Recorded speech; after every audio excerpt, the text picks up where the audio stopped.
Habakkuk 2:2 says, "Write the vision and make it plain, that he who reads it may run with it." But how do you run with a vision when you don't know what God's calling you to do?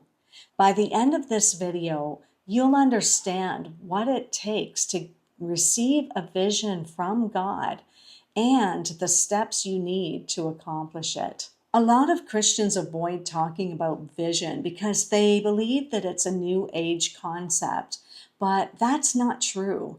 God has been in the business of giving visions to his people from the beginning of time, and we see it all through the Bible, from the Old Testament right into the New Testament. In fact, right to the book of Revelation, where John received a vision from the Lord about the things that are still to come. God gave Moses detailed blueprints about how to build the tabernacle. He showed him measurements, colors, materials. God even showed Moses the people that were needed to accomplish the vision. There were some in charge of construction, and there were all kinds of craftsmen charged to do their part in carrying out this vision. So without a vision, all of these people would never have been on the same page, working toward the same outcome. God also gave Noah a vision to build the ark. Now, this was unprecedented, so Noah could not just go to Amazon.com and order boat making for dummies. He couldn't Google the best consultant to talk to about how to do this massive project because there was nothing like it before his time. So again, Noah had a vision from God with details and how he would accomplish that vision the way that God wanted him to. The Bible says, without a vision, the people perish. And the Berkeley translation puts it like this: without a vision, the people run wild. We see that all around us, people that don't have a vision for their lives. So they put their time, energy, and resources into things that are of no eternal value. And sometimes those are good things and they can make a difference. But when God gives you a vision, it's going to have a greater impact, and it's also going to transform you as you move forward in faith to carry out that vision. When I was a fairly new Christian serving in youth ministry, God gave me and my husband at the time a vision for reaching young people in our community that was different from anything we had ever seen before. As we began to pray and dream and write the vision, we saw a place that was a place where young people could come and feel safe. We saw them coming in after school and maybe playing ping pong. We thought about having some pinball machines and a pool table and basketball hoops and things like that. Just a place where they could relax, because we saw the stress that they were under and the needs that they had to be ministered to in a way that was relevant and practical for them. So as we wrote the vision and began to think about steps that we could take toward accomplishing the vision, we began to look around for an appropriate space to open this new and exciting ministry. Well, because we lived in a small town, there were not a lot of choices, but there was one space in particular that had been empty for years. And we saw that and called the number immediately to talk to the realtor about renting this space. Well, when we called, to our dismay, we learned that though this space had been empty for years, just the day before, someone else had rented that exact same space. Now, what were the chances of that? Now, as we were praying about this youth ministry, we were also praying at the same time about going south for the winter. We had a truck and trailer that we used for our business in the Rockies, going from resort to resort.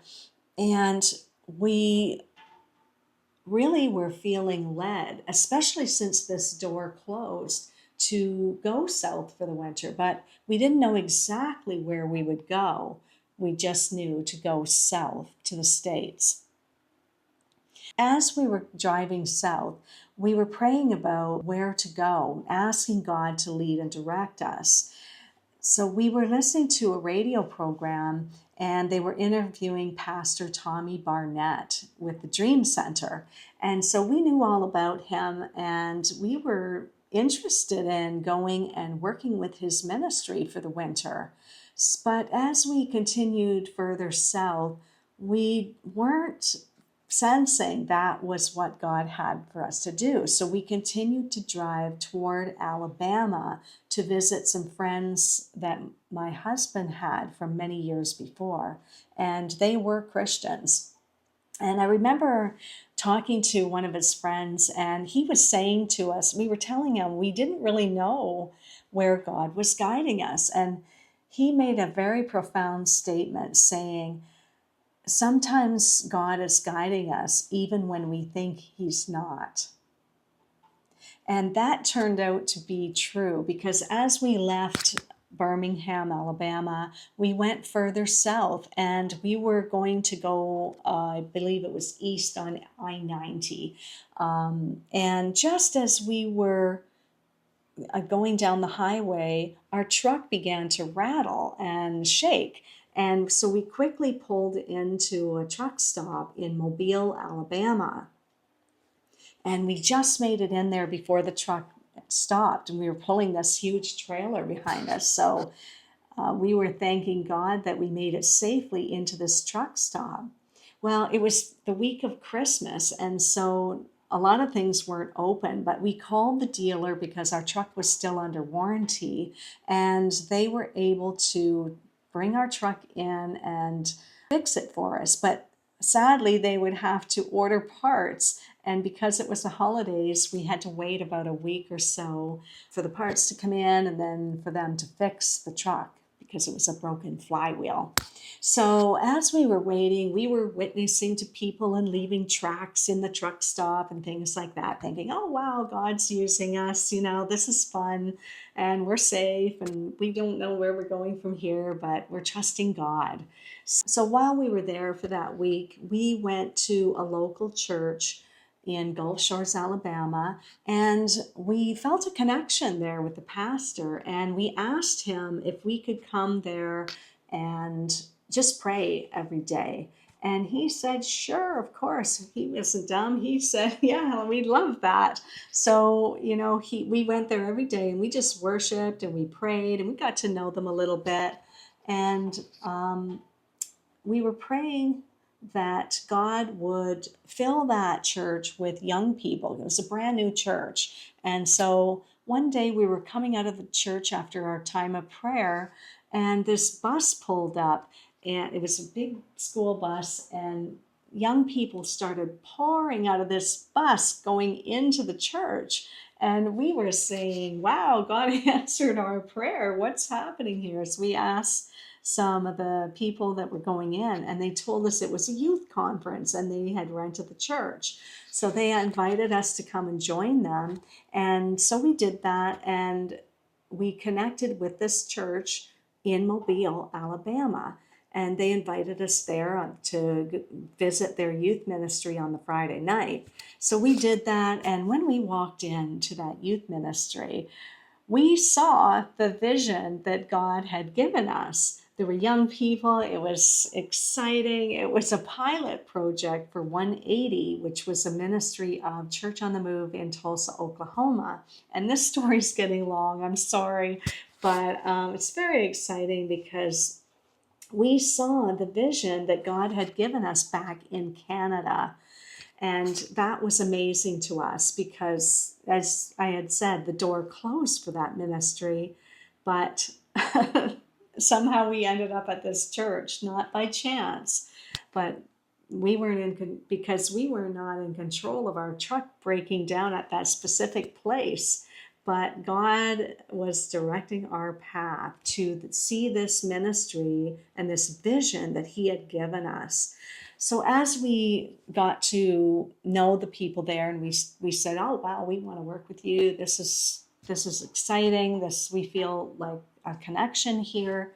So we got to know them, and they invited us to Church on the Move in Tulsa to join them for a week of conferences, children's ministry, youth ministry, pastors ministry conferences. And so we did that. And when we walked into Church on the Move in Tulsa, Oklahoma, we saw our vision on steroids. It was it was everything that we had seen and then some. It was incredible. And we joined them for their youth service. I mean, it was everything we had seen ourselves doing, and then so much more. So God really expanded our vision, and He also encouraged us that we were hearing from Him. We had seen the vision that He had given us, and He was showing us in real life what that looked like. So to me, that is just incredible. God is amazing to have done that for us. So what can I say? Wow, glory to God. Glory to God. That was an incredible experience to see the vision He had given us in real life. So that remarkable journey led us to a very fruitful season of ministry. And that's when we were first ordained into ministry, and doors began to open. We ended up starting a church in Canada, and yeah, just so many things happened after. It was like a domino effect, just starting with that vision that God had given us and connecting us with the people that were in Mobile and Tulsa.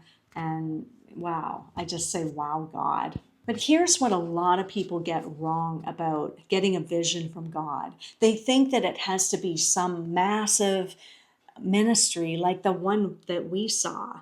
But that's not true at all. God has a vision for every area of your life. It doesn't have to be some huge ministry, it can be anything.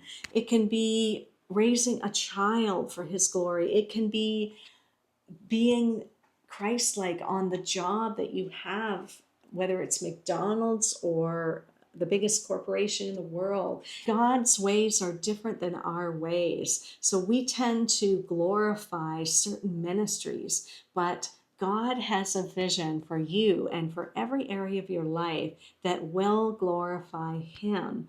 And I just want to encourage you that it can be anything. It can be what we perceive as small, but it's really big in God's eyes. And sometimes the things that are big in our eyes can be small in God's eyes. So just understand that God's ways are higher than our ways, and His thoughts are higher than our thoughts. And He has a vision for you that fits you and will stretch your faith to new capacities as you step out into the thing He's calling you to. Jeremiah 29:11 says, God knows the plans He has for you. Notice it says plans with an S. That's plural. That means there's not just even one plan, but there's plans. There's a plan for the area of relationships in your life. There's a plan for your career. There's a plan for your financial life. There's a plan for your home life. So God has plans for you. There's plans from season to season. Of course, He has one big plan that all fits together, even for the entire world.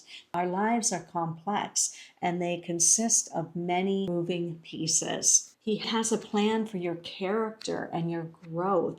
And of course, He has a plan for you in eternity with Him through a relationship with Jesus Christ. So the big plan is actually the integration of all these things, all working together for His glory. But here's the question. If you don't know what God's vision is for your life, where do you even start? Sometimes God helps us to identify our vision by seeing a problem. So what problem really bothers you? Maybe for you, it's a problem that you experience and you wish someone would have helped you with. And now you have the compassion and the understanding to bring that solution to the people that need it. And you're the person God's calling to bring that because you've been there. Another way is God placing a burden on your heart for something that must be done. What feels imperative to you? Where is an area that you see a need for justice or solutions to problems that don't currently exist? Like Nehemiah, who had a burden when he heard the walls of Jerusalem had been broken down. It kept him awake at night, and it burdened him so much that his boss, the king, noticed that his countenance has changed and asked him about it.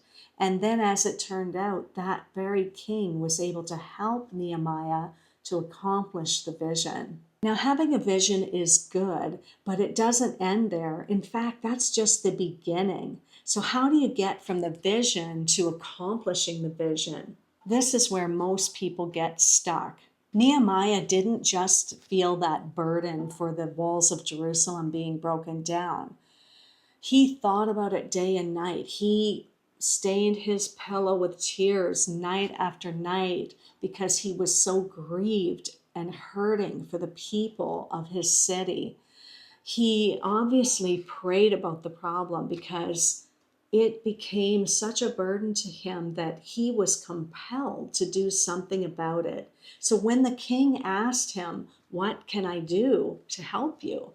Nehemiah pulled out probably a mile-long list of things that he needed in order to accomplish the vision and bring a solution to the problem that he was burdened with. Now, some people think that planning is not an act of faith, but that's not true at all. Planning is part of the process. Yes, there are times when God calls us to be spontaneous. Go here, talk to that person, do this, do that. But with a bigger vision, planning is necessary in order to carry that out. For example, if God called you to start a church, you don't just start next Sunday. There's a lot of preparation involved, and there's various aspects of the vision that God has for you. So we are wise to seek God for steps and ask Him for wisdom and insight and things that we can do without moving ahead of Him or without falling behind, to partner with Him to see that vision come to pass. And not only that, but as you're preparing, God is preparing you. There are changes happening in you, and that is the glorious and exciting thing about having a vision from God, because as you move toward it, He's transforming you from the inside out.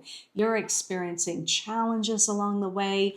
You're almost forced to grow. If you don't grow, you won't go. So you've got to be adaptable and flexible along the way, because the enemy is going to come at you with things you never even thought of. There's opposition, there's storms, there's challenges, which we'll get to in a later video. But the important point here is that as you move toward that vision and as you accomplish that vision God has for you, you become someone that you weren't before. You grow in character, you grow in maturity, hopefully, and it is a choice, because some people, they can accomplish the vision and not be who they need to be when they get to that position or whatever it is God's called them to. And that's why people fall from grace. They fall because they weren't prepared. They did not go through the process and go through the fire and come through it in a way that they grew to the place where God would have them to be, and to be able to maintain the vision once they got there. A vision from God has multiple dimensions. Of course, there's the burden, the problem that God's asking you to be a solution to. There's also spiritual resources. There are things that you need to know, that you need to be spiritually equipped to accomplish the vision. You need wisdom from God. And this is where the gifts, skills, and abilities He's placed in you are going to come in handy as you move into those things He's called you to. Now, sometimes He does call us to things that we're completely incapable of doing. And all the more we lean on Him, like Moses, who said he couldn't even speak well, but God used him anyway. But normally the gifts that God's given you are going to come into play, like Joseph when he was raised to be second to Pharaoh. He had the gift of leadership. So that's another aspect of having a vision from God. There's also a team, people that God is calling alongside you to help you accomplish that vision. There may be fundraising strategies because there is a need for finances usually when God's calling you to do something. There's internal challenges sometimes. Sometimes we have limiting beliefs, we have fear, we get into overwhelm, and we can get into striving and performance because we think that God's calling us to do this thing without His help. And that's not how it works. It's partnering with God. But we can get into the place of fear and striving, and those things lead to burnout. So that's another aspect of vision. There's also opposition that comes through people. Sometimes people close to us become our worst enemies. They might have been our greatest friend, and now they're our greatest enemy once we step out in the vision. As God sometimes will change our inner circle. He might remove people who've been there a long time, and He may bring in new people.